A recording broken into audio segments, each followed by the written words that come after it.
Blog Talk Radio. Hey everybody, it's your girl Sunny D. Welcome to tonight's show. It is July 25th, 2019. July skips going by like it was nothing. Shit. Yes. About to be in August. School about to start back up. It's a Shit, big the hell month in August. Huh? I'm getting ready to buy school supplies. You know what I mean? Like, this is crazy. Mm-hmm. Well, I got school supplies. My daughter takes her driving test on her birthday. She wants a tattoo. Like, all this stuff is happening. That's what's up. You going to let her get a tattoo? Yeah, she gave my name in a blue rose. And I'm like, you the first person to walk around with my government because you know I don't like it. Like, I can't say I don't like my government name, but I just don't like seeing it displayed. Oh. And she gonna have it out there, so that's gonna be interesting. Gonna have it out there for the world. She love her mama. Right. Even though she's driving crazy, yeah, she likes me. That's the only name I condone people putting on themselves is their mamas and their kids. Don't be putting don't be putting your significant others on you. That's how you break up. Exactly. That's exactly how you break up. I done told so many people, don't do it.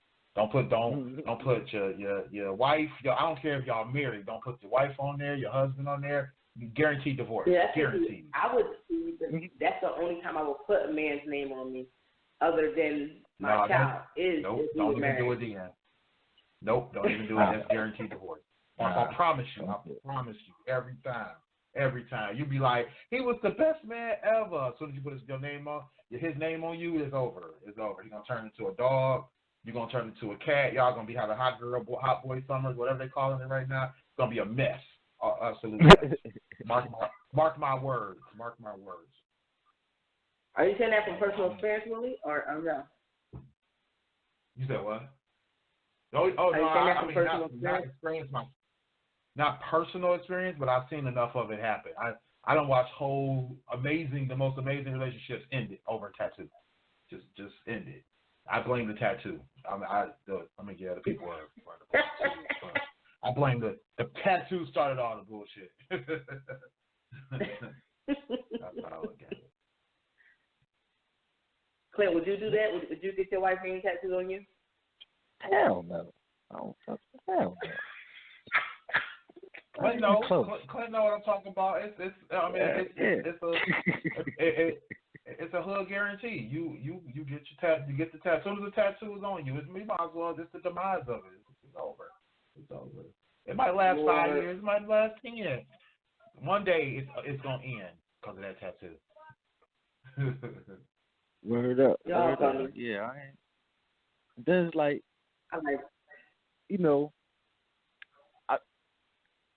to me it got to be something. A tattoo is forever. Yeah. You know what I mean? Like, yeah, you can get it removed, but it's still going. Forever. But marriages are not guaranteed forever. You feel me? Right. Like, like my daughter name on me, that's gonna be my daughter for life. Yep. Right. You feel me? Like, my daughter can't change that. You feel me? Like, you could, I remove, even if I remove the tattoo, she got my DNA all in her, so it's like nothing could change. Right. That. You feel me? So, you know what I mean? But a marriage, you feel me? All it takes is a bad week for some people, and they ready to quit. Exactly. They ready to call it quits. Somebody don't text back fast enough. Over. The whole marriage over. Word up. I was asleep, damn it. I was taking a nap. Like, I can't take a nap. Right. Feel me? I would be gone because, bitch, I'm always asleep. I slept for 2 hours a day. I got a missed call, but I called back when I woke up. Like, exactly. But if it's no, what the fuck? I be sick. So, you know what I mean? Like I always said when I got my tattoos, like, I'm late with the tattoos, Sonny, Like, I'm late with the tattoos. So I always said when I do get tattoos, it was not that I never wanted them. It's that I never knew what I wanted. Mm-hmm. You feel me? It wasn't until I had my daughter that I was like, yo, that'll be, you know what I mean? Like, that'll be perfect. Right. So, you know what I mean? 'Cause that mean everything. So, like, boom, that was my first tattoo. And then from there, I was like, all right, let me put 11/11. That's my birthday. You know what I mean? Right, exactly. Scorpio, that represents my sign. You know what I mean? And I just like the way it looks. But as far as putting a whole nother woman name on my body, nah, I don't know nothing about that. I don't know about that. Because I would. That's the only way. Like, to see for me, that would be. I like tattoos stuff, but I'm working on number 7. But I got my kid's name and my mama's name on me. But I always thought, like, to myself, that if I ever got any man, because you know how niggas would be like, hey, put my name on you so I know it's real. None of that. I would want to do it because that's my mate for the rest of my life type of situation. Yes, like Willie said, it might not work out, but like, and that'll suck because you got somebody's name on you and you're not together no more. I mean, that's what cover up stuff for. But you know. But why have to go through that? What you proving by having a tattoo on you? What did you just prove by putting it's not even proving anything. It's no. Exactly. For me, it's not proving anything. So don't do it. Don't ever. Yeah, but no. For me, it's not about proving anything. Me doing that is for me personally. If I was to do that, like I said, it would be for my husband. It's not gonna be some nigga I'm dating. It would be something like somebody I'm marrying because I want to marry you, and that's the only person I want to marry, and we're gonna get married. Not that I want to marry. We're already married. For me to get my name, your name on me, we had to already be married. But I used to say that. I used to say, like, oh man, don't do it unless y'all married. But after I saw marriage demise over, I was like, you know what, just don't do it. Just don't ever do it. Yeah. I ain't with that. Don't do it. See, I ain't with it. Did we even introduce? I noticed wasn't on our topic list. I noticed. Yeah, exactly. I know this wasn't on our topic list, but definitely first topic off the rip. Exactly, first topic off the list. Would you put your mate, your legitimate married mate's tattoo on your body? And if you would, what are you proving? That's what I want to know from the people out there. What are you proving? What's really good with that? Do you believe in the whole you get a tattoo, the relationship demises, or are you fully confident in your relationship? Are you confident enough in your relationship to put that tattoo on your body? I don't know. Let me know, people. What's the number, Sonny? Tell them what the number is. 657-383-1155. But yeah, in that we're gonna talk today. It's a freestyle show, y'all. So y'all know we just freestyling. We didn't even give like the real intro. Like we just started off with this shenanigans. Cause I don't even know how we got here, but yeah, we did. We got here. Freestyle, so we can do what we want. You're going to feel like an asshole. You got somebody's name tattooed on you. They out here cheating up a storm. Feel me? Well, I had the opposite happen. So here let me just keep on it. So remember the guy I told you I was with that we were engaged and that we planned on having a baby, and then he got married, right? To the girl he was cheating on me with. Yeah. Well, when me and him were in a relationship, he got a tattoo of her name on his arm. I was like, who does that? Like that's how I found. Like that was the second notice. So other than the girl calling me and then saying I called her, he came home with her name tattooed on her. I said, oh, well, okay, that's different. So I'm single. Okay. He was like, who does that? I don't know. Yeah, that happened to me. He got the side chick's name tattooed on him. Mhm. Wow. Yeah. That pretty much seals the deal. Yeah, that will pretty much seal the deal. Yeah, I was single at that point. Okay, so this is what we're doing. Like, I've been in some fucked up relationships. I could tell you all the story about my life, but like, I was like, who come home with a girl you just met, not even 3 months, and you already got this bitch named Tat? Like, her pussy must be fantastic. Like, I thought mine was great, but I guess hers was some next level shit that she just, while living together, come home with her name tattooed on you. I said, okay, so this is what we're doing. Wow. Okay. Wow. That's and mind you, we were engaged. Niggas ain't shit. And y'all was engaged. I mean, all right. Well, I say yeah. I mean, he took it to the next level with that. Not niggas, but like that nigga wasn't shit. Such foolishness. Yeah. Right. I understand what you mean. And I'm glad you, because I want to switch gears to this, because I feel like being petty, but I wanted to talk about Nicole Murphy, Lita Rashawn, and Lisa Ray, Antoine Fuqua. You feel me? So if people out there listening don't haven't noticed or haven't hold on, give noticed, but haven't give heard, out the number. Did I give it out already? Yeah, you gave it out. 657-382-1155. Y'all, if not, if y'all listening in, hit us up. So, a photo came out of Nicole Murphy, and if people don't know who Nicole Murphy is, the last name should give it away. Eddie Murphy's ex-wife. She was out there with Antoine Fuqua, who's a real famous director. You know, and I guess they were, where did they stay? In Italy? I think they were in Italy. In Italy, yeah. They were vacationing in Italy. Not together, but they hooked up. Somehow they found each other in Italy. Exactly. Somehow. You know what I mean? Somehow. And then, next thing you know, a picture pops up online with them two. You know, I guess they were on like by the pool. She was in a bikini or whatever, and they were kissing. You know what I mean? So when it hit the internet and all that, you know, she tried to downplay it and say no, we was longtime family friends. It was just a harmless kiss. You know what I mean? Now since then, she done got a lot of backflash. She done caught a lot of backlash. And Lita Rashawn had deleted all her social media accounts. You feel me? My question is, now, she tried to run it back and say, recently she just released another statement that I guess she was trying to say, because she lied at first, saying it was a friendly kiss.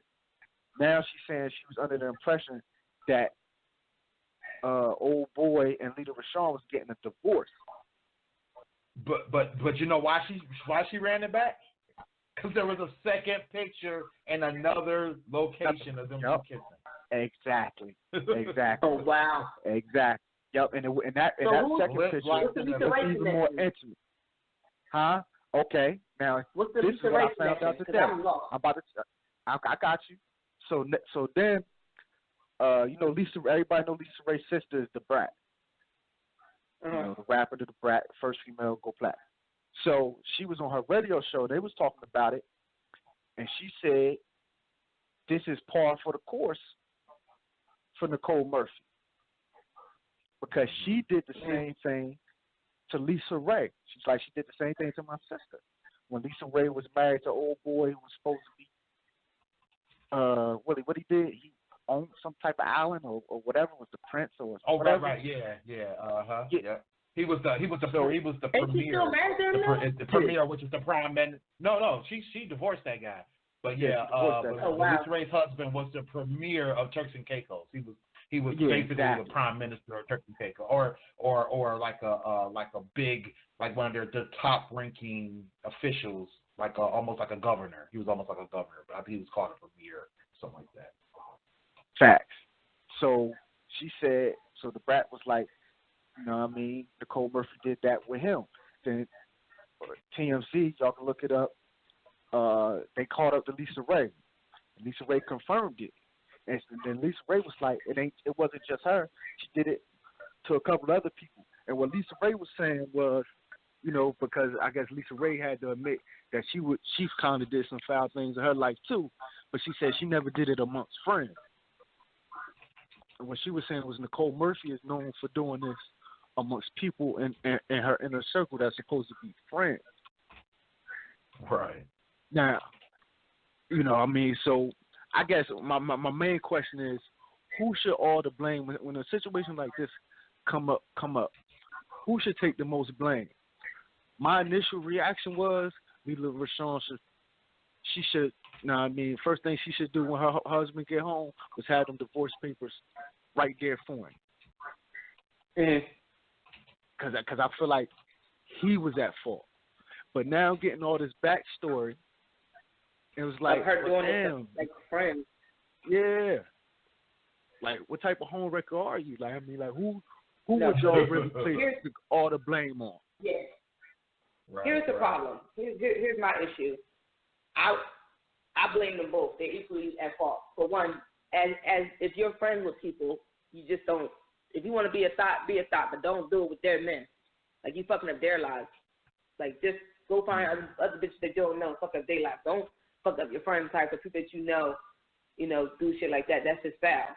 Like, that's extra. Mm-hmm. Like, it's always like, it's almost like that the more in the Jerry Springer show, when you find out that the man cheating on you with your relative or your best friend, it's like, wow, that's a whole different type of level of fucked up.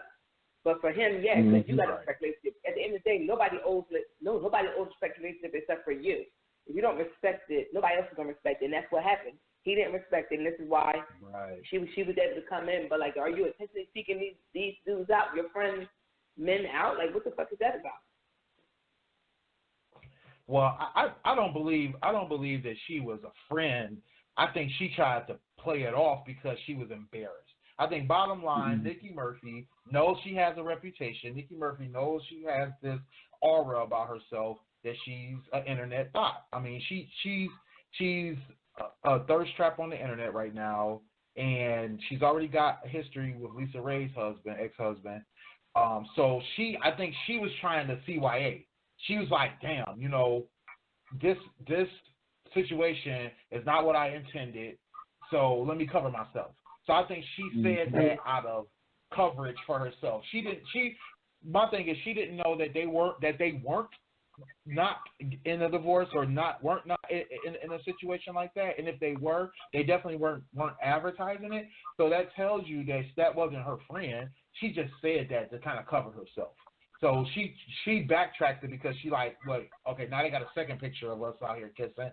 So no use in continuing this charade. I might as well just come clean, but again, she wants to cover herself. She's embarrassed. I mean, anybody would be embarrassed, especially they get put in that situation, which that's why I'm blaming Antoine Fuqua, because he's the one in the committed relationship. Nikki Murphy is not in a committed relationship with anyone right now. I would consider her a victim of circumstance. Lula Rashawn is at home with her kids or whatever she's doing at home by herself. Her husband is in Italy by himself, right? So he's out here doing whatever he's doing. He's taking advantage of the situation. So I think that it's up to him to make this decision, this conscious decision, like you said, Sonny, to respect his marriage and to be like, you know what, I can't be out here, kissing on women and all this other extra stuff, so maybe I should just act right, So it's up to him. It's not up to Nikki Murphy to respect anybody's relationship when he's not respecting it, because it's up to him to say. I mean, because think about it. Even if she came at him wrong, it's still up to him. It's not her responsibility, What if she did think that they weren't together? She's like, hey, every time I see him, he by himself. Like, literally every time, I looked at the pictures. He ain't wearing no ring. He ain't wearing not one ring. He half naked in all the pictures. He literally kissing her in a towel. He naked in a towel. Exactly. And he hold up on Nikki Murphy of all people. So I'm like, that tells me right there that she's that he's making this decision. It's not like she jumped on him. It's not like she attacked him. She didn't put nothing in his drink. She ain't raping him. They were clearly laughing, talking.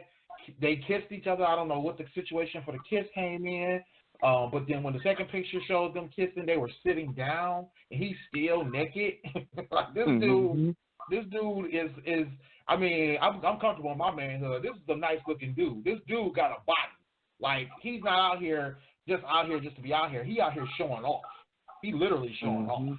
So my thing is, she's probably enticed, like, oh, okay, you look good, you smell good, you got the whole directorial thing going on, so that means he commanding people. So she pulled in by this. He putting himself on a pedestal for her.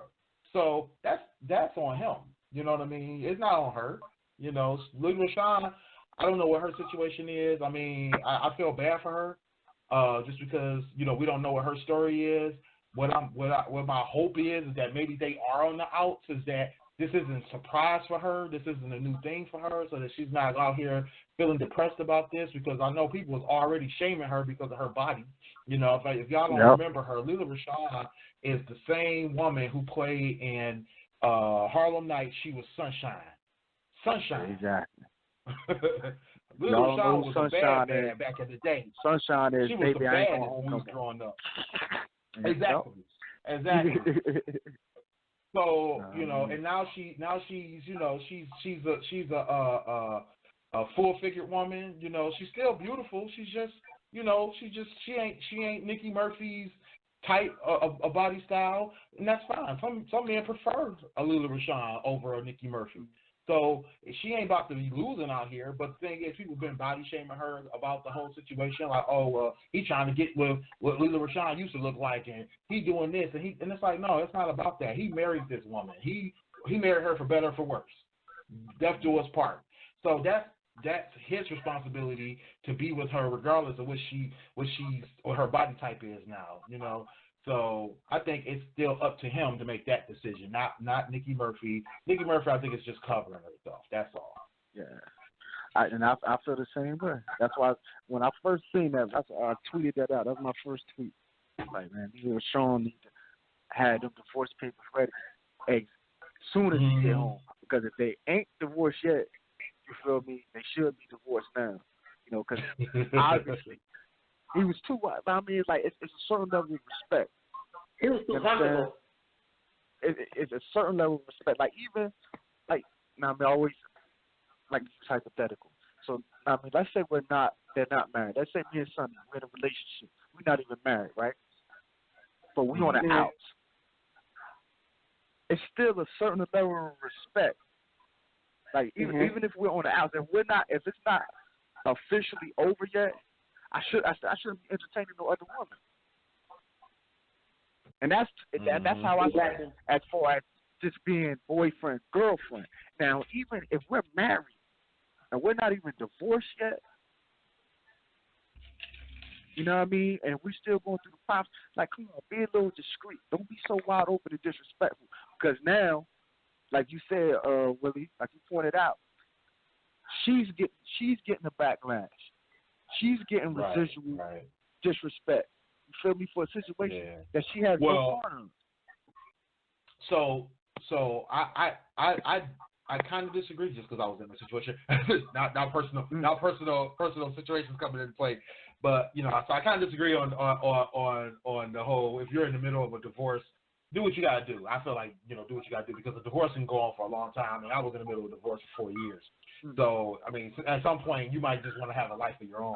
But I think that at that point, if that is the situation, he needs to then come clean and say, hey, look, me and Lela ain't together, or me and Lela having this issue, and come in and scoop her up and say, you know what, Nikki shouldn't be blamed for this. This isn't her fight. This isn't her battle. He needs to man up on that one at that point. Yeah. Exactly. That's my point. If that is the situation, you feel me? Let it be known. So now she doesn't have to deal with that backlash. You feel me? He could have came out. He could have came out immediately, because if they is going through a divorce, you know, and it's over, they not just it's over. He could have came out ASAP. Oh nah, like listen, I don't know what y'all are up in the arms about. Me and Lela not together. You feel me? Like our divorce is about to happen ASAP. We can separate it for such and such. You feel me? That's all. She free to do what she want to do. I'm free to do what I want to do. You know what I mean? But when you know what I mean, the you feel me, to try to cover up, you know what I mean, that's letting me know that you're in the wrong. Because what you trying to cover up. Right. You feel me? You know what I mean? And then you shouldn't leave Nikki Murphy out there like that, because now she out there, she getting railroaded, she getting called all types of thoughts herself. You know what I mean? Oh, you know what I mean, a home record, this, that, and the third. Right. You feel me? So you could protect both women. As a man, you should be able to protect both women's character. You feel me? Don't let them be shamed publicly in the media. You should, you know what I mean? If anything, as a man, you should take the brunt of that. Like, I take that. You feel me? That's right. Exactly. You know what I mean? That's true. You True that. It's that simple. You know what I mean? That's why I feel like, you know what I mean, more if, like, it's a confusing situation. This is why I say it's his fault, but then, you know, Nikki Murphy got to take some blame, too, because if she got a reputation, you know what I mean, and then you come out and you lie first, and then, when that, like you said, when that second picture drops, it's like, oh, shit. Mm-hmm. You feel me? Right. Now, let me ask you a couple of questions.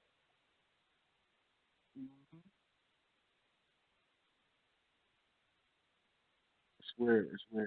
That's just crazy. Because I don't like to necessarily blame the female in a situation because, you know, a lot of us females are nigga cheating on us and then we blame the girl for, like, she fucked up our happy home. No, he fucked it up. But like you said, I feel like she has some accountability, especially if this is a pattern. Like, at this point, this is a pattern for you. You need to make sure that these niggas you with not married. Yeah. Because this is a pattern. Like, so every time you find a guy, I didn't know he's married. First of all, females are fucking investigators.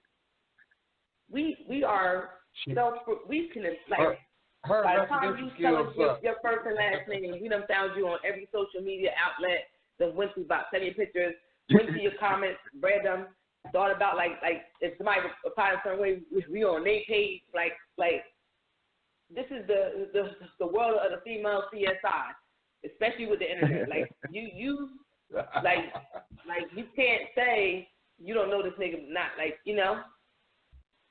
Right. There's certain shit you need to, like, come on. Right. Yeah, that's true. I mean, yeah. Especially if it's I just want the world to get off of this victim blaming, because I think it's still victim blaming in that regard. You know what I mean? But you got a point. I mean, at some point she gotta make a decision on what the kind of man she dating or that she trying to get at. You know, she do gotta make a decision on is she gonna keep being the okie doke or is she gonna really, you know, put some thought behind these choices, because, you know, you can't just keep chasing after everybody else's husband. That's true. Right. Any other topic? I know we got quite a few. You said what? I didn't hear that. I said I know we got quite a few things we want to talk about. You know what I mean? Right. Trump or something else. Yeah. Yeah, but that was. Oh yeah. We really freestyling tonight, for real. Right. Yeah. We could definitely jump into Trump. I mean, I'm not familiar with all the freshman congresswomen that he attacked, but I do know from all the news reports. So, you know, we talking about the whole Trump versus the freshman congresswomen. I do know that all of them except for Ilhan Omar are all from America. Like, dummy. Like, I still can't get over that. Telling these women to go back to where they came from to fix their governments. Because my first thing too was like, well, where does he think the black woman was from? Because she's obviously black and she's obviously from America. Ilhan Omar is from. I forgot where she's from. I'm sorry, I don't know exactly where she's from. Where she was born at, but she's been in America for like 20-something years. So it's like, man, all these congresswomen are from America, bro. Like, first off, you out here talking about, you know, go back to where you came from, and then, you know, somebody even tweeted or retweeted the EEOC's language for workplace discrimination, and it specifically says, do not say go back to where you come from. Specifically, like, don't even insinuate it. And that's what he did. The president of the United States attacked people from our own country and told them to go back to where they came from. I mean, they don't get no more juvenile and racist than that. Exactly. Yeah. People get fired for that. And here's my thing. Yeah, I mean, I'm disappointed in the Democrats for not just immediately going for impeachment. I mean, that right there was enough for me. That was enough for me. But go ahead. I'm I'm gonna get to them simpletons in a second. Trust me. Like this is the. I'm gonna get to them in a minute because they just this is why I say go independent because you feel me. They letting y'all down. They not letting me down. They letting y'all down. You feel me? They letting y'all down. Mm-hmm. But with him, to me, like I said, it isn't just. He was misogynistic. You feel me? I think more than anything, I think he doesn't like being challenged by women. Mm-hmm. Period. You feel me? That's not the cloth he cut from. So you know what I mean. So I think that's why he went so hard at them because in his mind, you know what I mean. It's like, who are y'all women to talk to me like this? I'm President of the United States. You feel me? And then on top of that, you feel me? He looked at the ethnicity afterwards. You feel me? And he knew attacking their ethnicity was going to motivate his base. That's why when he was doing that, had his little campaign on his little whatever speech he was having, and the people started chanting, send them back, or send them home, or whatever. You feel me? And then he tried to, you feel me? He tried to reel that back and say, yeah, when they saw I didn't agree with that. I didn't like that. I tried to, I tried to stop them or whatever. Or I started talking immediately. Like, no, you literally let them chant that and you sat there for like at least over 10 seconds. You know what I mean? I don't know if it was Trevor Noah or somebody else. One of them shows. It was like, it might have been, I forget his name right now. It's from UK, not a dope show. He let you show the Usain Bolt Olympic race. You feel me? Like you literally let them clap for that long. You know what I mean? It's like you let them clap longer than he finished his race. So you like, you know what I mean? Right. You know what I mean? Like you was basking in that. You feel me? Mm-hmm. Basking in that. And that's the issue I have with him because I'm still thinking by my initial assessment of Trump. You feel me? You know what I mean? Like a lot of people call him racist. I call him an opportunist over everything. Exactly. He's definitely an opportunist. Yeah, he's definitely. Yeah. You know what I mean? Because if he could see that he can get money or gain power with black people, who you think he going to appeal to? Who you think he going to support? He going to be all on the black people's side.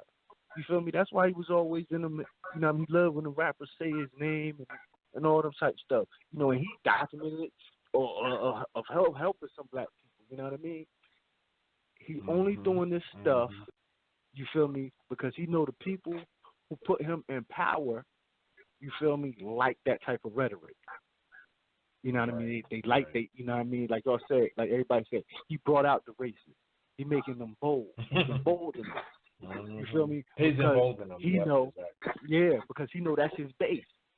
That's his base. And I be telling, and this is why I hate party politics, because a lot of Republicans, you feel me? You know, there's a lot of Republicans that rock with him, but a lot of Republicans don't. A lot of Republicans do not rock with him. You feel me? And the fact that a lot of people, you know, because he specifically, y'all remember, he specifically said he called the Republican Party idiots. Yeah, exactly. He's like, y'all idiots back in the day. He was like, you know what I mean? Like, y'all so stupid. And then during his campaign, he literally told them, I don't need y'all. Right, true. Like, I don't need y'all. They just rolled with him because that was their best choice. Exactly. You feel me? He was like, I don't need y'all. He was like, don't y'all see my base? You feel me? And then just because the Republicans accepted him, that's where a lot of those fringe voters who really are independents like me, they were like, you know what, I'm riding with Trump. I'm going to vote Republican. Mm-hmm. And now you got Republicans out here forced to defend him and his actions because they're trying to protect their party name. Like, this is a real fucked up situation. Like, this is a real. Yeah, I mean, I feel like you said, I feel like he's an opportunist, and I also feel like, you know, the Republicans that are backing him are trying to ride that wave. You know what I mean? Because like, I can't think of the guy's name. It was the one who was immediately going after the freshman congresswomen about their politics. Oh man, I wish I could remember the guy's name, but most people probably seen his interview. He was basically on one of the morning shows, and he was immediately like, you know, oh, you know, they're communists and they're socialists and they and, you know, and they're disgusting and blah blah this and blah blah that. So he was going after them, right? And I mean, just the pure rhetoric he was speaking was just off the rails, because all he was trying to do, like you said, was trying to protect Trump. All he was trying to do was trying to kind of or polarize not only the Republicans but that base that Trump is pandering to, and trying to get everybody like riled up, like, oh yeah, you know, we can't listen to the conservative, or not conservative. We can't listen to the what they call them, the left or whatever. We can't listen to them and let them, you know, try to change this narrative. We got to just ride this narrative out. And, you know, and it's sad because, I mean, I believe it was either Sway or it might have been Trevor Noah. One of them had mentioned just the sheer fact that the scary thing about this is that, you know, they're inciting violence and they're inciting hatred towards these women and anybody else who's on their side. When the sad fact of the matter is, these are congressmen or congresswomen or congresspeople, whatever you want to call them. They're in Congress, right? So they're not presidents. They don't have Secret Service. They don't have protection like that. They're walking to and from their car by themselves. They're going home. People know where they live, and you're inciting hatred and violence towards these people who are trying their best to serve their constituency, and so now it's like you have, you know, this animosity towards them. You know what I mean? And which is crazy to me because, you know, when you think about it, I mean, Trump is purely controlled by Russians, but nobody has a problem with that. He's a chauvinist. He's a racist. He's a pedophile. But they don't have any issues with that. And I just don't understand it. You know, I don't get why he can get this double standard just because he's the quote unquote president. You know, he gets to get away with murder, and nobody cares. Like I don't get that. I don't understand. Well, he said that when he was running for election. He said it. He said I could shoot somebody in Times Square and nobody would do anything. He's been he's been doing what he wants to do, and nobody has done anything about it. If this had been any other president, they would have been out of there. He knew exactly what he was doing. Exactly. And then, like, did y'all pay attention to the Mueller report? I mean, the hearing. Oh, the hearing. No, I've been hearing about it. I just saw them mentioning that it was going on. I got so tired of hearing about that. I just gave up on that because I'm like, they're not going to do anything about it. No matter how much collusion or illegal stuff they do, they're not going to do anything about it. I'm getting tired of this stuff. It's wasting money. Yeah. It's a big waste of taxpayer money. It's a big waste of time because nobody's doing anything about this stuff. I mean, they're literally doing these investigations for what? For what? Just for press? And then when something does come about, they never go anywhere. I mean, like this go back to where you came from should have been it. That should have been done deal. But you still got these people kissing Trump's boots, letting him get away with murder, don't care. You know, I'm like, this country is crap right now. It's completely down the drains right now. All over this racist idiot, and people love him. People love him to death, so it's okay. It makes it okay. It's because he's a billionaire or a millionaire, whatever he is. It makes it okay. He got money, so it's okay. It's just fine. We just gonna let this slide until it slides all the way up into re-election, and then what? I'm getting tired of this. I'm tired of hearing about them. And that's why. What? That's why I say the Democrats are complicit. Nancy Pelosi, complicit. You feel me? You got everything. You got all this. Yeah, you got everything, all the opportunity, you got all the information you need. You feel me? Y'all impeach Bill Clinton for sleeping with an intern. You feel me? This Trump man out here has raping done little so much. girls. Come on, bro. Yeah, and y'all do it, and y'all not doing nothing. Like, nah, I can't respect He's that. admitted. I can't respect He's that. literally admitted to being a pedophile. Admitted it. Admitted to physically assaulting and sexually assaulting grown women. He's admitted it. Admitted it. He's admitted to being. I mean, no, he hasn't admitted to being a racist, but he's done things that are overtly racist. Done them in front of plain sight, right in plain sight. It's recorded. It's on. What more do they want? If Obama would have looked at a white person sideways, they would have impeached him. It would have been over. Exactly. And that's why I told y'all before this out. I said Obama is the reason for this. Not that he made it happen. Not that he made it happen, but the mere fact of him being in office created this. Exactly. You know what I mean? So they was like, oh, nah, we gave y'all, all them white people basically was like, nah, we gave you niggas 8 years. You feel me? Right. And we let you niggas talk all that shit y'all wanted to talk. Y'all threw it in our face. You feel me? We kept quiet. Now it's our turn. And we're going to show y'all how it's really done. We not going to hold back. You feel me? Y'all held back. You feel me? Y'all held, like, Obama tried to be, we all kumbaya. That's why I said that kumbaya shit, that shit don't fly, man. He tried to be, we all kumbaya, we all, like, nah, they showing y'all right now. This is no kumbaya. This is not one of this. This is our nation.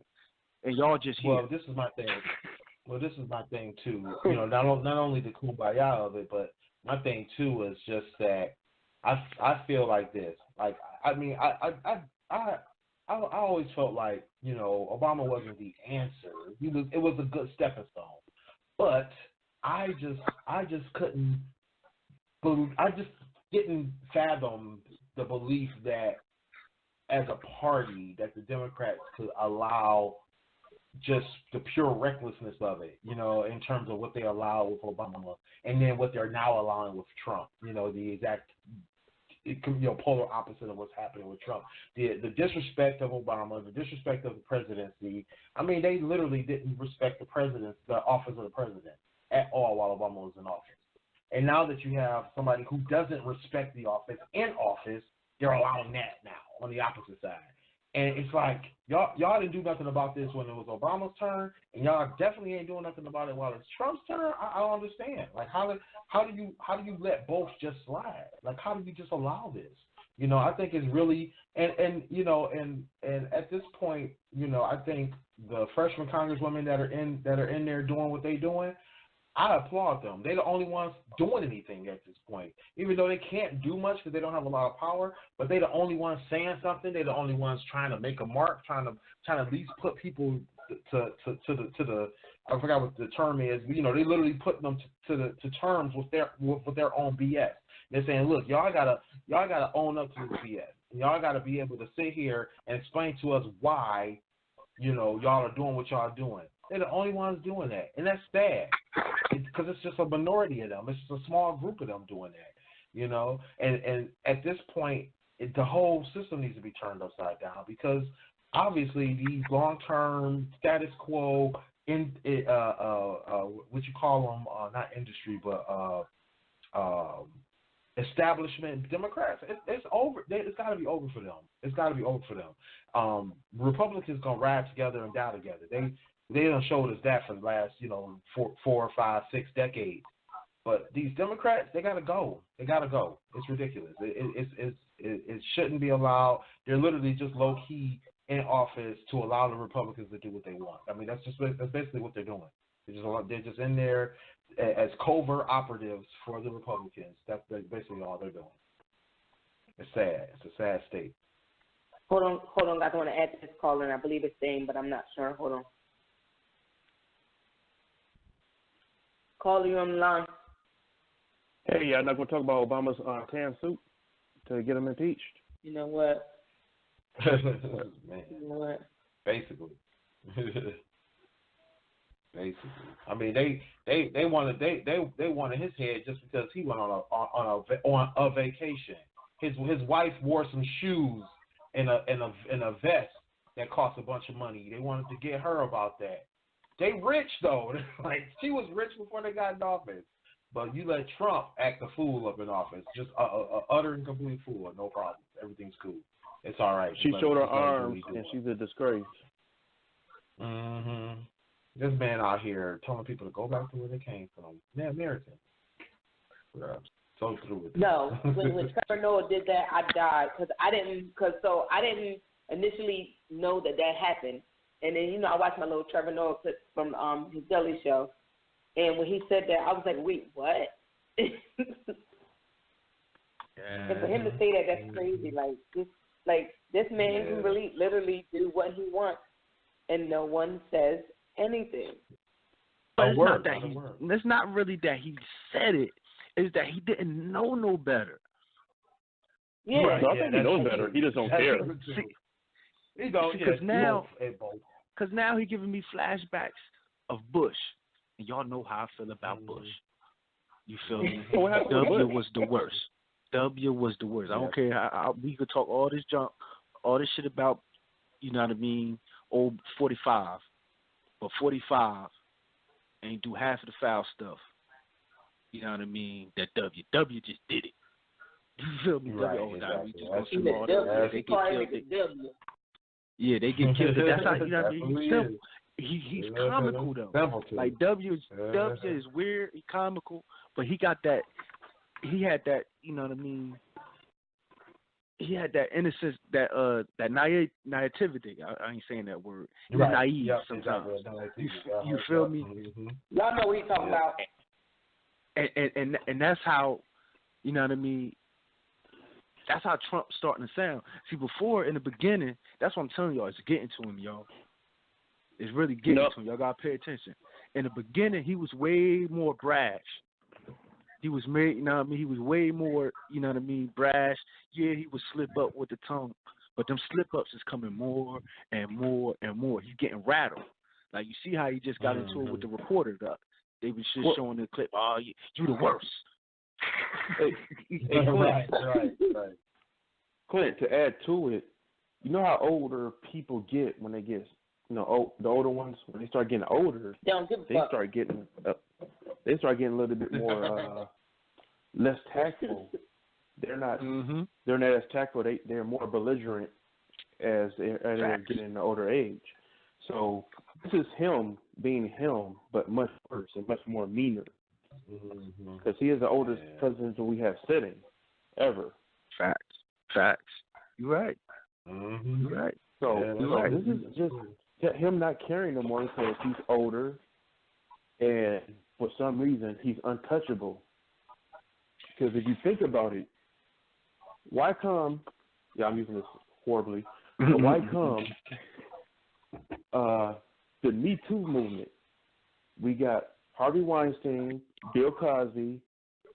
We got R. Kelly. We even got the white girl from Smallville, Allison Mack, on sex trafficking, child pornography. All these horrible acts they're doing to kids and just people in general. But for some reason, when it comes to the president, he's untouchable. This is not making it even any better. Right. Because the Me Too movement has actually just stopped at the presidency for some reason. Yeah, because he's untouchable. Nobody wants to bother with it. Nobody wants to. So, because you know why? I want to move. I want to move on. Yeah, let's move on. I'm going to talk this to death. Kill him. Like, he's going to pick us off. Yeah, Jermaine Dupri versus the female rappers. Sonny, you want to start with this one? Okay, so I think Clint brought this up to us about Jermaine Dupri talking about Cardi B and Nicki Minaj not being, like, basically not really talking about nothing but being strippers and shit like that. And I believe Willie was saying how Cardi was a stripper and whatever, but she talked about other stuff, and then Nicki Minaj wasn't even a stripper. So we don't know what his facts was. And then it's like, he just talking about female rappers as if he doesn't know female rappers that are still currently in the rap game that's not talking about being strippers and shit like that, or talking about the same shit, unproductive shit, I guess. So I don't know. My issue with that was the gist of it, right? Yeah, that was definitely the gist of what they asked him about the three. Meg Thee Stallion, he said Cardi and Nicki, and she also asked about Meg Thee Stallion because she's the hottest young, solo female rapper. And when I say hottest, I don't mean best. Even though I like Meg Thee Stallion, she's not the best young lyricist coming up, but she's definitely the hottest. Her, the City Girls, because you got the City Girls versus the City Boys, or the Hot Girl Summer versus the hot. So that's a big thing. You feel me? So his thing when the lady asked him about that, I guess I'm gonna shoot him some bail, even though I don't agree, because I know Willie wouldn't get at his ass, but I'm gonna just shoot him some bail real quick. I think he was really just referencing Cardi and Meg. Yeah, Cardi and Meg, because Nicki been around over 10 plus years now, so there ain't nothing you can say about Nicki. You feel me? And then Nicki got bars. You feel me? Nicki done out-rap Eminem and Jay-Z on the same damn song, so you can't really say nothing about Nicki. You feel me? So, but his point is true, because Cardi actually validated his point. Yeah, because she did like a little video on IG or whatever, and she was like, yeah, she was like, I talk about my pussy. You know why? Because that's what the people want to listen to. You feel me? She was like, when I try to do all that, when I did Be Careful With Me, you feel me? Y'all didn't. That's not what we want to hear from you. This, that, and the third. You feel me? That's what she was saying. She was getting from her fans. Right. You feel me? It wasn't just So that, and that's why I said it's like. Then she was like, when she brought up Tierra Whack, she brought up Rhapsody. She was like, y'all don't support them. She was like, there's a lot of females out here but y'all don't support them. And she got backlash for that because she wasn't talking about JD. She was talking about the public. You feel me? She was really like she was co-signing what JD was saying. She was like, this is what you know what I mean. And then I remember back in the day, Hove, as far as the male side, that's what Hove said. Yeah. She was like, he was like, when I try to give y'all some conscious rap, y'all tell me I'm falling off, and y'all don't want to hear it. You feel me? So when I talk that braggadocious and that swag rap, that's what y'all want to hear. That's what's gonna make me money. You feel me? So that's why he said I got to get rich to give back. In my eyes, that's the win-win. You know what I mean? So I think JD is a little out of touch, but I also think he was really just talking about the specific rappers she mentioned. Yeah. I mean, I looked at it from that standpoint, and I definitely feel you because, like you said, Cardi put it in perspective because she called out the general public for what it was. She's like, look, y'all didn't want me to do this different alternative. I went out on a limb, wanted to put my emotions out there. Y'all didn't want to hear it. Y'all didn't want to hear it, not one bit. As soon as I start talking about my pussy again and everything, everybody want to buy all the Apple stuff. And it's a sad state because, like you said, that's what's selling, right? And sex is always sold. And sex, violence, fashion is always sold when it comes to hip hop. And it's sad because, we know there's female rappers out there, and there's acts, and there's male rappers, and there's a bunch of people out there that do do this conscious, either it be conscious or party or alternative or rhythmic or whatever the case may be. We got all these different genres out here, subgenres of hip hop, but the only ones that's making money is the one you're hearing about: sex, violence, and fashion, and that's it. And my gripe with JD, I think, is mainly just because he had the opportunity to say what Cardi said. He had the opportunity to put out there. He had the opportunity to stop the interviewers and say, look, you put these three women on the top of the list. You put these three, or not that they certainly did it, but you know what I mean, that you put these three women as examples of top rappers. When his point was being, they're not showing me why they're the best rappers. They're showing me how they can rap about this one particular topic. But he should have been the one to say, look, it's not them, it's us as consumers. We have to be conscious of what we're allowing or what we're demanding, and we have to demand more.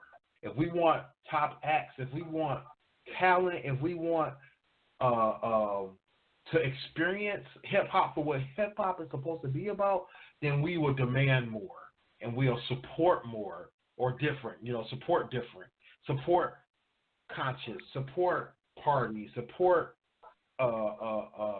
controversial or political, support revolutionary. We'll support these other subgenres of hip-hop, in order to get the best rappers to come to fruition, to come to the light, So that was his opportunity. He didn't take that opportunity. He literally just kind of like demeaned the three women that they put in front of him. That's where I think I had the biggest issue, because again, it becomes victim blaming. Not that they're victims of success, but they're victims. They're victims of the fact that they can't really put the music they want to put out, because especially for Cardi B, who we've seen try to do other stuff and has had to pull back and hold back. I don't know if she's writing all her rhymes or if she's doing it all herself. I'm assuming she's doing it all herself because she hasn't really had a team behind her besides herself. And we know Nicki was ghostwritten by Old Boy for a while, and then by Drake, and then now she's writing for herself. So they're trying to do different things, but they're not getting that recognition. They're getting demeaned. They're like, oh, well, all you want to talk about is this. All you want to talk about is that. And it's not that they only want to talk about that. It's the general public. What does the general public want? They're trying to meet the demand with supply. They're just trying to meet the demand with supply. And that's how I look at it. I think he had the grand opportunity to be able to say, you know what, people, me as a legend in this game, I can tell you that these women want to do more. I can tell you that these artists want to be artists. They don't want to just be rapping about coochie and fashion. They want to rap about other things, their emotions, their kids, their lives, politics, whatever the case may be. They want to rap about this other stuff. I'm sure Megan Thee Stallion want to rap about what's happening in her neighborhood. I'm sure Cardi B want to rap about what's happening with her relationship. I'm sure Nicki want to rap about her hood. They want to rap about other things than just fashion and pussy and bouncing on this and all that. They want to rap about more than that stuff. He didn't take that opportunity to give them that. He just joined the whole train of people that's going, oh, they only rap about one thing, they ain't about nothing. You know what I mean? So that is my problem. Yeah, I think it's just stuff because it gets to that mentality that it gets to that mentality like when you talk about the female rappers, and I know Remy Ma tried to do the sister bond thing and pull people together. And it's like that, they try to unite the female rappers as a whole because their community already up against so much. But it's like you have, as much as you want to, I think like you said, they probably want to do different type of music and they feel like they can't because here's the thing. But at the end of the day, your audience should know that you're a different person. You're an evolving person. You're not going to be rapping about the same shit you were rapping around 10 years ago. And if you are, then maybe we might have problems because you should be progressive with age, knowledge, and all that stuff. But Nas, I think like Nas and Jay both said it in separate rhymes, and at separate times in their rhymes. You know what I mean? Like if you want the old, go get my old stuff. Just go buy my old stuff. You feel me? But you and Nas, I think Nas was like, y'all want Illmatic? You feel me? Go get Illmatic. You feel me? I'm on Stillmatic now. I think he said that back then. He's like, he moving forward. We got to allow our artists to grow. We can't, like Willie said, pigeonhole. Yeah, and I think that's with the women, because I'm from the perspective women have always been prominent in hip hop. You feel me? It's just that it's not a lot of them. But women, it's not an era in hip hop. You feel me? Where a woman wasn't one of the top figures in hip hop. It's not an era. You feel me? It's not an era. You feel me? This era, like right now, you got Cardi. You know, Cardi one of the hottest rappers out. You feel me? You got Meg Thee Stallion. Of course, you had Nicki for so many years. But you also, you know what I mean? We can go back. You had Lil Kim, Foxy. During our era, you know, they was super prominent. You know what I mean? And then, you know what I mean? Like, and I'm not even getting to the underground rappers. You feel me? But then we always had Queen Latifah, MC Lyte, you know, Roxanne Shante. We want to go back and forth. Like, they always been prominent. You know, and the Brat, of course, the first, like I said earlier, she was the first platinum female artist ever. You know what I mean? One of my favorites. I mean, the Brat had bars. That Funkify album, I love that album. Yeah. You feel me? I love that album. You know what I mean? But we expect, like, people, like Cardi said, people gonna always, because of her background and from where she came up, people gonna always hold her to that for whatever reason. You feel me? For whatever reason, people gonna hold her to that. And even with Nicki, with her last album, and I'm not gonna sit here and lie to you like I'm some huge Nicki fan. I got Nicki music on any of my music apps or any of that. I'm not gonna sit here and lie to you. But I do know on this last album, she tried to, you know, people was like, you feel me, her pen game was, you know what I mean, questioning her pen game. You feel me? So she wanted to prove that, you know what I mean, and her album was all right. She was spitting. But it wasn't the Nicki that everybody wanted to hear. Everybody wanted to hear that same old Nicki from the past. So, you know, she get that backlash. Only her diehard fans, you know what I mean, you know, your diehard fans gonna always support you. You feel me? You know what I mean? You're always gonna have that cult following when you're that famous. But them fringe fans, you feel me, that's just hanging along, now they gonna fall off. And then that hurts her business. That's why she was complaining about her sales and all that. Because she trying to give y'all what y'all want. Y'all asking for this. Y'all, you know what I mean? Y'all always saying we don't write our rhymes and this, that. So I'm gonna show y'all, and I'm gonna do it well, but y'all don't support it. Right. You feel me? You feel me? When we try to give y'all. Hold on, guys. We have another caller. All right, go ahead. Caller, you're on the line with GFC Radio. What's your name? What's going on, yo? Hello? Yeah. What's up? This is Nas. What's going on, yo? Oh, what's going on, Hey, boy? what up, though, Nas? Ain't nothing, man. Cool. Cool. Yeah, I ain't got much to add on this, but for one, like, Jermaine is out of bounds just for saying that publicly, because you're holding people to a standard that we haven't held people to in 30 years. So you kind of put them, you know what I mean? You put everything on their back. And this goes back to like late 90s. Saul Williams said he was having a conversation with Hype Williams, and Hype was telling him, like, yo, hip-hop is fast food now. You know what I mean? You just get that hit out, and you're good. Like, that's the way it is now. Right. The song would argue with him for hours, but, you know, the truth was how everything played out. So now you got people just want to be famous, man. They just want to have one hit. Like, in our era before, it was an embarrassment if you had one song and people didn't like the rest. That was like, oh, man, you just a one hit, whatever. Now, it's like cloud chase and everything else. You just need that one shot. Get that car, get that crib, get that check. Just get that one shot rolling. So they playing a different game, and no matter what, they appealing to an audience. So the audience wants that. And the same way I wanted that damn NWA and all that other negative stuff I listen to. So I'm not going to turn around on the youth and say, y'all need to be only listening to positives. Like, I'm not doing that at all, man, because it ain't fair or realistic. But one thing Nikki and all of them better be careful for. Once the artist turns his or her vision towards what the fans want, as opposed to just doing what you do, that's when you could get yourself lost and you could put yourself in a bad place and not know what material to put out, not start sounding like yourself. Like, people got to be careful how much you let that, you know what I mean, that crowd factor get to your art, because you can really mess yourself up and you can lose that special thing or whatever it was that got you on. But, yeah, I just wanted to add that on this, man, because y'all, you know, this is a crazy topic, man. I was surprised that happened. Yeah.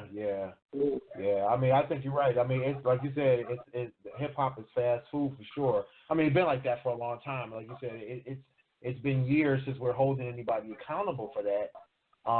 You know, and like I said, I think this would have been a grand opportunity for him to kind of put it back on the public and say, look, you know, because Cardi shouldn't have had to face that. She should have been able to just back him up on it. He should have been able to come forward and say, look, you know what, we did this to ourselves. We asked these artists to produce a certain type of music or to produce a certain type of sound, and we asked the, you know, people to not be lyricists. Like, there's the guy, what's his name, Blueface. He gets on a radio show, I think it was Breakfast Club, and says that he's one of the most lyrical artists on pure nonsense, or in this era, you know, and he's trash. He's definitely trash as a lyricist. But the point he was making was so truthful in the fact that the thing is that people aren't looking for good lyricists. They're just looking for a good sound, or they're looking for a certain hook, or they're looking for a certain theme, and it's not the artist. Well, at least I don't feel it's the artist's fault. I mean, you know, should the artist push back on the public and say, you know what, I'm not going to do this. I'm just not going to do this. I would say, yeah, they really should, because you do have to make a conscious decision to say, you know what, enough is enough. I've given you your twerk music, but I also want to put out conscious music, or I also want to put out XYZ type of music. I do kind of feel like they should make that conscious decision. But like you said, sometimes for them it's about, you know, hey, you know, am I going to make any money off of this, or am I going to make any, or am I going to become popular off of this? And most of them look at it like, no, I'm not. I can't get popular off of conscious music. I can't get popular off of music that speaks to people's, you know, morals, or speaks to people's souls. You know, I can get popular off of, you know, twerk that ass, bitch, let me see what you got. I can get real popular off of that. You know, I can make a bunch of money. I can get real rich, you know. And I mean, our biggest heroes have done it. You know, Jay-Z's done it. You know, when it was popular to be, Nas even did it. When it was popular to, when it was popular to be conscious, that was when conscious music was being made. When it was that half a minute, it was real popular, and they did it, and I was so happy they did. But it's not like that anymore, and it's sad. You know, I think it's just pure sadness. But right, you can open up a chicken restaurant and somebody open up a chicken wing spot next to you and run you out of business. And you can go around and talk about how the neighborhood don't care about health and preach to people or whatever. But at a certain point, man, you're kind of dealing with what you're dealing with. So yeah, I agree with y'all on everything, man. And like, I just think Dupri was out of bounds, because it's like, okay, Rhapsody and some of these other folks out there, if you really feel that way, why not just work with them instead of throwing shots at, you know, these other folks? Because now that I agree with. They just here. Now that's exactly, I agree. I 100% agree with you there. Sometimes we got to stop complaining about what we don't like and support what we do like. You feel me? Yeah. And exactly. You feel me? And I think when we did exactly, and when we did our pre-show like last week about this topic, you feel me? That was one of the things I think you even pointed out, Willie. Like, you feel me? He he seemed out of touch because he didn't mention Rhapsody, Tierra Whack, and all that. Like, he seemed out of touch and old at that point. You know what I mean? But if he knew, you know what I mean? Like, if you know them other rappers there, like the brother Nas just said, you don't have to take shots at them. You feel me? You don't have to take shots at them. Just support who you want to support. You know what I mean? But in my opinion, as far as hip hop goes, like, we know the golden era. For me, I'm gonna just say for me now. I'm not saying, you feel me. Still, some of my favorite albums came out this decade and last decade. I'm gonna put some of my favorite albums of all time. But we know the golden era of hip hop. It's probably like, you know, from like 88 to probably like 98, 99 for me. Yeah, you feel me? That's like the golden. Maybe 2001. Maybe up to 2001. Maybe up to 2000. Yeah, that was like the best era. You feel me? But even within that, oh my God, it's so many classics in that time span. Yeah, but from that time span, we seen the decline coming. We seen because, like, especially from I tell people, hip hop changed so much from 94 to 96. Yeah. Especially like it was a completely different switch. We went from that conscious era, that backpack, that to next thing you know, everybody wanted to be a hardcore thug. And it was either hardcore thug. Yep, it was either hardcore thug or money this, money that, money this. Because that's when, in the late 90s, that's when hip hop, you know, really start getting money. For cash money, picking up records, put 99 You feel me? So it's like, from there, that's when you knew, okay, the art is about to suffer because the money is here now. The art is about to suffer. That's how you get artists like because the money. Talib Kweli and Mos Def, like the ones that like really had lyrical talent, didn't really thrive during that time. Unless you a die-hard hip-hop fan. And I'll be trying to tell people, you know what I mean? Y'all do realize black people ain't the most die-hard hip-hop fans. No, they're not. Not even close. Right. Not even close. That's white boy.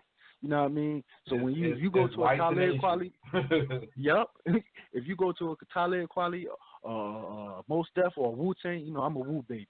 Wu-Tang my favorite group of all time. But if you go to that, you won't see black people, but the majority of those are white. Exactly. Especially in America. Even when you go to, what's the name? What's the new guy out? What the hell is his name? It just escaped me. Kendrick Lamar. Yeah. You know I mean? They had a show on one of the New Jersey channels. He was down in Jersey, and like that whole crowd was predominantly white. And his raps are he rapping that Hebrew Israelite. You feel me? Like Hebrew Israelite, black. You know what I mean? That's just pro-black. You feel me? But when you see his audience, like you said, Sonny, it's mainly white. You feel me? So like when I hear people complaining about hip hop ain't this, like what you paying attention to?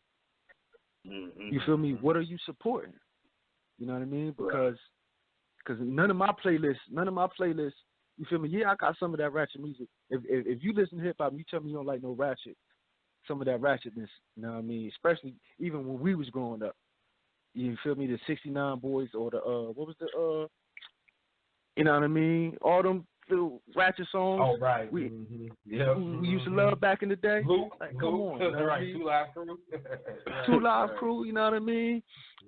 Shoot. Even when gangster rap got big, it was. I mean, that's when things was starting to take a turn too. You know. I mean, we went from being politically conscious and woke to wanting to be gangsters to partying all day and then sexing all night. I mean, it just continued to progress into more debauchery. Right. Exactly. And now, and like they said, now today's music is merely like drug abusers' music. Yeah, exactly. Like the new cocaine wave or whatever. Everybody high as fuck. Mumble rap. I hate that. Oh my God. But like, what the fuck are you saying? I don't got time to be trying to figure out and fucking Google. Like, you know how we Google lyrics to fast rappers, not these fucking mumblers. I don't got time for that. Fucking stupid ass. They got a whole song out called such and such. That's terrible.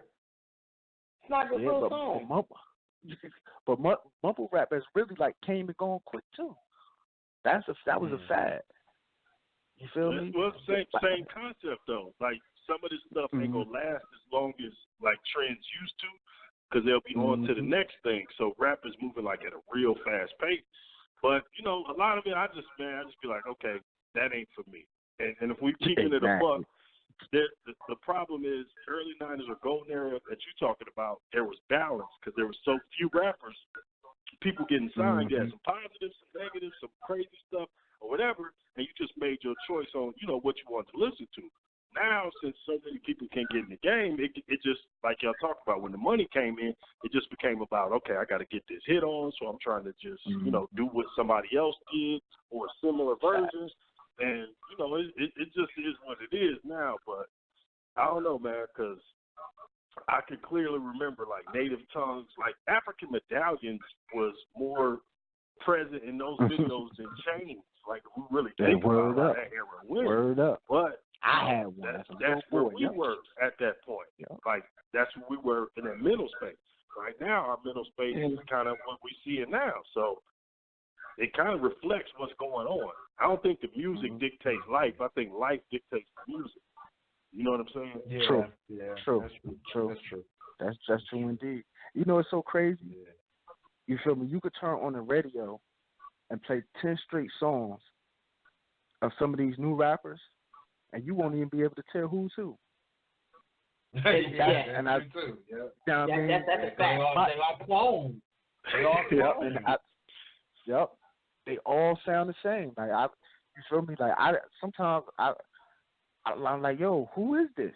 You know what I mean? I'm like, Dad, why they playing his song? Something happened to him? They're like, nah, that's like 4 different people. I'm like, oh wow. Oh wow. I thought that was the same too. They all look the same. My thing is they all look the same too. They all look the same. They all got that same fuckboy haircut. They all look at the same time. They all thinking and saying and they're doing the same drugs. And you can't tell the difference. Looks like you're not one of them. So, yeah. I'm going to tell you, though, what'll really hurt your heart when you're trying to play something for your nephews or little cousins or whoever, and it don't sound as good as it did to you because you remember it being better than what it was. Because these streaming services, you pull up any album, and you playing something, you're like, damn, this ain't as good as I thought it was, guys. I remember it when I was a kid. And then they roasted the hell out you for it because, well, they ain't letting it go. If you ever play something that ain't really banging for them, you know what I mean? Oh, no, see, this is how you got to do what you do with my kids. So what I did was she was raised up on 90s hip-hop. So she playing Tupac. She know all the Bone Thugs songs. Like, in my household, you gonna know some shit. Like, you can't, like, if we had a family barbecue right now and they play a song, she out there rocking out to the song. They're looking at her like, what? I'm like, oh, no, she gonna know this. She got to know this. And you know what I learned? Part of her. You know what I learned too? Sometimes, like some classic albums, like all classic albums aren't timeless. Some albums are classic for that era. Like one of my favorite artists of all time, rap artists, is AZ. You know what I mean? His first album, Do or Die, is a classic to me. Her classic. But if you were to play it now, it didn't age well because sonically, you feel me, what we done got used to hearing, it won't sound the same. Like, you listen to Mo Money, Mo Murder, that's a classic song. That's a timeless song on that album. Sugar Hill. You know what I mean? Sugar Hill that's a timeless song on that album. Right. But, a lot of them other songs on there that's dope songs, they don't sound as good today as they did then. Now, same era, you get Reasonable Doubt. Classic then, classic now. You feel me? That's timeless. That's still timeless. Rest in peace to Combat Jack, who made the statement that AZ used to watch Nas on their tracks together. And I've come to agree with him now. Like, yo, AZ really did get off with him and now. Word up. Yep. Word up. Right. I'm so mad they never made that. They never made that album. They supposed to came out with an album. Yeah. Together. I'm so upset at them. How can y'all cheat it? But before the show ends, I want to get this last topic in. Is my new homeboy? I don't even know his name. Old boy from Iowa, the official from Iowa, who was the super fan, Tupac super fan, who may have apparently gotten fired from his job for loving Tupac so much. And that's what hit me about what you just said there, Clint, is that even though he was 67, he's a 67-year-old white man, and we already talked about the fact that the majority of white people, and you got to think that's where the money comes from anyway. You can't be a ultra popular hip hop artist or any kind of artist, any kind of music artist without having white fans in America. But for him, what touched him so much was Tupac, and thinking about the timelessness of Tupac, even though his music may not have been timeless for all of his albums and all of his tracks, but he's got some timeless tracks out there. But his message has always been timeless. And this guy he got involved in a situation where he liked to put the message out there as part of his statements to his employees, his state employees, and he may have gotten in trouble for that. But I think about anybody who feels that message. I think it's that's part of it. It's the timelessness of the message. And I love AZ, I love Jay-Z, I love Tupac. Tupac is probably my most favorite artist, mainly because of the message, mainly because of the style and the method. And then a lot of people love Biggie. It's probably their top artist of all time. I guess the question I wanted to put out there while we were going to talk about this was just, what's the message that some of your top artists or your top picks, what was the message for you that made you love them so much? Oh man, can I go first? For Tupac, it was his honesty, his charisma, his ability to be contradictory, because we all are as humans. And if we had a Biggie type catalog for Tupac, people would respect him a lot more. Probably a lot of stuff that probably should have never been released got released, and it kind of lessened him to a degree. But that dude was 25.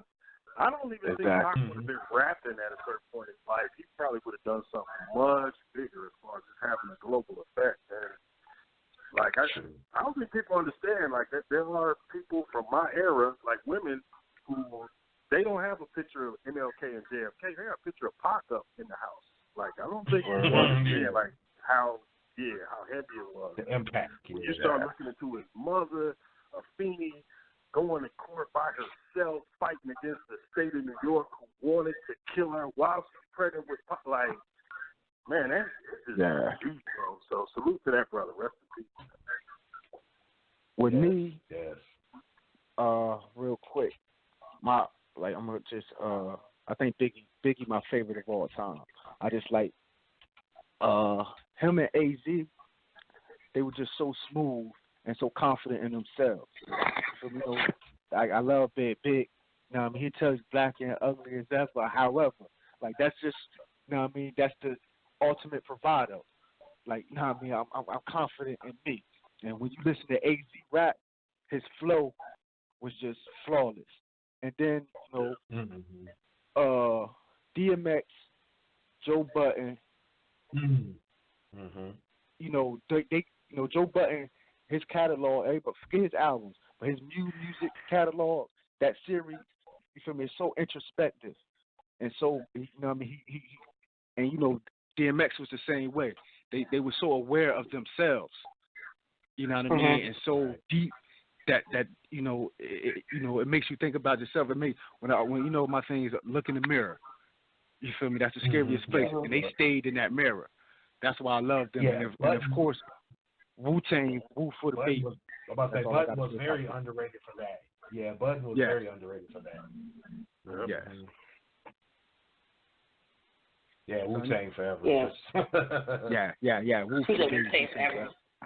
Well, I would say I'm more of like how Clint, like, so I like Pac because I just like the message that the message and just how he wrote, like just his messages he's giving out in different songs. I think the artist that spoke to me, he's not really my favorite, but Clint mentioned DMX. I remember the first time, like this what made me like DMX. I'll say this: when I heard "Slippin'," that song, for whatever reason, like that song came out in a period in my life where I was like, I don't want to say I was at my lowest, but I was going through a lot. And when I heard that, like I liked him before, but like I liked the music. It was catchy, it was cool, whatever. I liked his whole how he was putting out music and stuff like that. But for whatever reason, that song sold him for me, because that was like, wow, like this person really, like their life trials like hit home for me. So, but I'm a diehard Nas fan, I'm a Bone Thugs fan, like that, whatever. But like there's different ones I can say about them that I like, what made me like them. But I'm just going to not talk about them for one time and go to DMX and that song. That message in that song and talking about his life, that got it for me. Right. That made him to win my be respect. vulnerable as a gangster rapper during that era, like, whoo, that's risky. You know what I'm saying? Like, yeah, you hit on the hit. Right. I didn't even think about slipping like that. Like, yeah. Right. Like, you listen to the lyrics, like the lyrics to that song is like, wow. DMX, man, he made songs. Yeah, I was like, and I used to bump that song all the time. Very good. DMX. Yeah. I mean, you put it back when you said about just what he was trying to do in terms of the introspection and the fact that he saw his flaws and put them out there to say, look, we all got this problem. We all got these issues. You know, we got to look at ourselves and see what we can do to better ourselves. And that was, I definitely respected DMX for that. You know, I respected his music for that because he would put it out there like that. You know, I mean, some of his music was, like you said, was catchy, was on point for the sound of the time. But you know, when you go deep into his catalog and look at some of the singles he had here and there, it was just like, man, you know, he put a spotlight on that emotion and that realness of what it was to be imperfect, you know. Yeah. You want to know when you go to like that, like that song is so fucking relatable. Yeah. Benny Sequel did it with Benny Sequel did it with Remember Them Days. Was that? Yeah, that was him that did that. That was a fucking great song too. Yeah. But one thing I want to mention about this is crazy because about the whole hip hop game because how we mentioned Joe Budden and everybody remember Joe Budden for Pump It Up. If he hate that song, even though it's his most famous song, because that's a song that doesn't reflect who he is. You feel me? Like, he really just had to make that song because he had to make the single. And I guess that's the crutch about me, like a whole discussion about how, you feel me, they have to feed the fans, or, you know what I mean, they have to make music, a certain type of music. Like, an artist can't be artful all the time. Sometimes they just got to make songs for the public. You feel me? Joe Budden was a prime example, and how that song, how even though it still get played today when you go to basketball games, football games, you feel me, he's still getting paid. He said it actually hurt his career because, you know, the masses really couldn't hear his true message. Right. You feel me? Because you know what I mean? So that's crazy how the and then B2K danced off it, so you know. Fucked it all up. That's underrated. And rap is so braggadocio and so, you know what I mean, I'm the best, that we kind of, well, not we, but rappers kind of become cartoon characters or Marvel superheroes. And then some of these people figure out, okay, I'm going to show you the superhero and I'm going to show you the real me too before I put on the suit. So that goes to that DMX thing she just said. And the Button thing, because those fans who like Pump It Up when they hear it, they ain't got nowhere near the appreciation for the fans who play that Joe Budden new music stuff to this day, because they either hit them during a certain time or they just really felt like, yeah, what y'all saying is, see, that's artist stuff, not a dude who put out a record. And that's that X thing you just said. That's the Budden thing that's a whole nother level. Yeah. Oh, we got like 30 seconds left, y'all. You feel me? Yes. Catch us in 7 days. Y'all already know. Yes. Bye, guys. Thank y'all for listening tonight. We do our stuff. Y'all know our stuff. Nah, just appreciate you calling, bro. Keep calling in. We always love your insight, bro. Oh, for sure. Yes, definitely appreciate that. Keep it coming. Yes, all right. All right. Good night. Good night, everybody. See you on 7 days.